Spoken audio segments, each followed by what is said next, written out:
ముందుగానే చెప్తున్నాను. ఈ వీడియోకి, వాయిస్‌కి ఎలాంటి సంబంధం లేదు. మీరు మీ ఫోన్‌ని పక్కన పెట్టేసి మీరు హ్యాపీగా మీ పనులు మీరు చేసుకుంటూ వినొచ్చు. Welcome back to my channel Mansa thoughts. ఎలా ఉన్నారు అందరూ బాగున్నారా? అయితే మనం అందరం ఫీల్ అవుతూ ఉంటాం కదా! ఏదో ఒక రోజు మనకి చాలా పని ఎక్కువై ఉంటుంది. అబ్బా! నాకు ఈ వయసుకి ఇంత కష్టం అవసరమా? చాలా టైర్డ్ అయిపోయా, బాడీ అంతా పెయిన్స్ ఉన్నాయి నాకి అని అనిపిస్తూ ఉంటది కదా! ఏదో ఒక రోజైనా కూడా ఇంత పని నేను చేయగలనా అని. నేను కూడా అంతే. అలా ఒకరోజు మా చిన్నోడు బాగా అల్లరి చేస్తాడనమాట. వాడితో నాకేంటంటే డే ఎండ్ వచ్చేసరికి బాడీ మొత్తం పెయిన్స్ వస్తూ ఉంటాయి. అబ్బా! ఇంత పనా నాకు ఒక్కదానికే అని అనిపిస్తూ ఉంటదనమాట. అలాంటి టైంలో ఒకరోజు ఏం చేశానంటే నేను నాకిలా లోన్లీగాను లేకుంటే కొంచెం హెవీ వర్క్ అనిపిస్తే అలా బయటికెళ్ళి తిరిగి రావడం అలవాటు. అలా మా ఆయన నన్ను బయటికి పిలుచుకొని వెళ్ళాడనమాట. రోడ్డు మీద అలా చూసుకుంటూ ఎళ్తుంటే ఒక చిన్న పాపండి. జస్ట్ ఆ అమ్మాయికి 7, 8 ఇయర్స్ ఉంటాయి అంతేను. ఆ అమ్మాయి రొట్టెలు చేస్తుంది.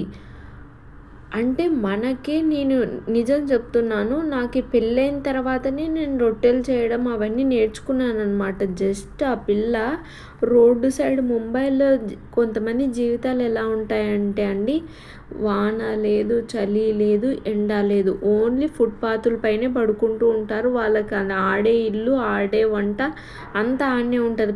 మార్నింగ్ అవుతానే ఈ చెత్త కాగితాలు అవి ఇవి ఏదో ఒక పనులు చేసుకోవడానికి వెళ్తారు అంతే అనమాట. అలా వాళ్ళ అమ్మ వాళ్ళ నాన్న వాళ్ళు రాలేదనుకుంటా. ఆ పిల్ల ఒక్కటే పొయ్యి పెట్టుకొని రొట్టెలు కాలుస్తూ ఉంది. జస్ట్ అండి చానా చిన్న పిల్ల అనమాట. నాకు ట్రాఫిక్ జామ్ అయ్యి అక్కడ నిల్చొనుంది బైకు. నేను ఆ పిల్లని చూస్తుంటే అరే! ఆ పిల్ల చేసే పని ముందర నేను చేసేది ఎంత అసలు అని అనిపించిందనమాట. ఆ పిల్ల వాళ్ళ ఫ్యామిలీ కోసం అంత కష్టపడుతూ ఉంటే మనకి అన్ని ఫెసిలిటీస్ ఉన్నాయి. మంచిగా ఇల్లుంది, చలి పెడితే కప్పుకోవడానికి రగ్గు, ఆకలేసి ఒకవేళ నీకు ఈ పూట చేత కాకపోతే చేయడానికి హోటల్‌కి తినే అంత ఉందనమాట. బట్ వాళ్ళకి అలాంటి ఫెసిలిటీస్ ఏమీ లేవు. జస్ట్ అంతే నువ్వు చేత అయినా కాకపోయినా కూడా నేర్చుకోవాల్సిందే, చేయాల్సిందే అనమాట. అంత చిన్న పిల్లలకి రొట్టెలు చేయాల్సిన అవసరం అస్సలు లేదు. కానీ ఆ పిల్ల వాళ్ళ పేరెంట్స్ పరిస్థితి అర్థం చేసుకొని వాళ్ళ ఇంటికి వచ్చేసి అదే వాళ్ళు ఎక్కడుంటారో ఆ ప్లేస్‌కొచ్చేసరికి ఆ పిల్ల ఫుడ్ రెడీ చేస్తుంది చూడండి. ఆ పిల్లతో పాటు పక్కన ఇంకొక 2, 3 పువ్వులు కొంచెం కొంచెం దూరంలో వెలుగుతూ ఉన్నాయన్నమాట. వాళ్ళు ఆడవాళ్ళు వచ్చేసారు. వాళ్ళు చేస్తున్నారు. ఈ పిల్ల మాత్రం సెపరేట్‌గా కూర్చొని ఈ పిల్ల కూడా చేస్తుంది. ఎంత ఇన్స్పిరేషనల్‌గా అనిపించిందంటే మనకి అన్నీ ఉన్నా కూడా మనం ఇంకా ఇంకా ఏదో లేదు ఏమో కావాలి అని చాలా సఫర్ అవుతూ ఉన్నాం. అదంతా ఏం లేదండి. జస్ట్ మనం లోన్లీగా ఫీల్ ఉన్నప్పుడు ఇట్లాంటివి ఒక్కసారి ఆలోచించండి. మన వేరే వాళ్ళతో పోలిస్తే మన లైఫ్ చాలా బెటర్ అండ్ మనం చేసే పని చాలా తక్కువ కదా! అంటే ఒక్కొక్క బాడీని బట్టి ఒక్కోలాగా డిజైన్ చేసుంటది. నేను అది ఒప్పుకుంటాను. బట్ అసలే కంప్లీట్‌గా చేతులెత్తేయాల్సిన అవసరం లేదని నేను ఫీల్ అయ్యి చెప్తున్నాననమాట. ఏమంటారు? మీలో ఎవరైనా ఫీల్ అవుతారా? లేకుంటే నేనొక్కదాన్నే ఇలా ఫీల్ అవుతానా? అబ్బా! ఈరోజు చాలా పని ఎక్కువైంది. ఒక్క రోజైనా ఫ్రీ దొరికితే బాగుండు. నేను రెస్ట్ తీసుకుంటాను అనని నేనైతే ఎప్పుడైనా ఒకసారి అలా ఫీల్ అవుతూ ఉంటాను. ఆ టైంలో మా ఆయన నన్ను మంచిగా రెస్టారెంట్, హోటల్స్‌కి తీసుకెళ్ళి ఆ రోజు కొంచెం రెస్ట్ తీసుకుంటారనమాట. అలాంటి ఆపర్చునిటీస్ లేని వాళ్ళు కూడా చాలామంది ఉన్నారు.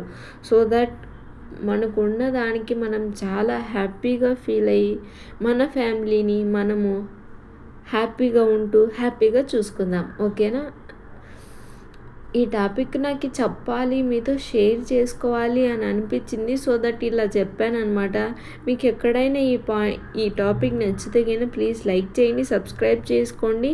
అలాగే ఎంతవరకు మీరు కనెక్ట్ అయ్యారు అనేది కూడా చెప్పండి. ఓకేనా? బాయ్. అలాగే మీకు కొంతమంది డౌట్ వచ్చిండొచ్చు. ఇలాంటివన్నీ కథలు చెప్తుంది వీడియో తీయొచ్చు కదా అని చెప్పేసి.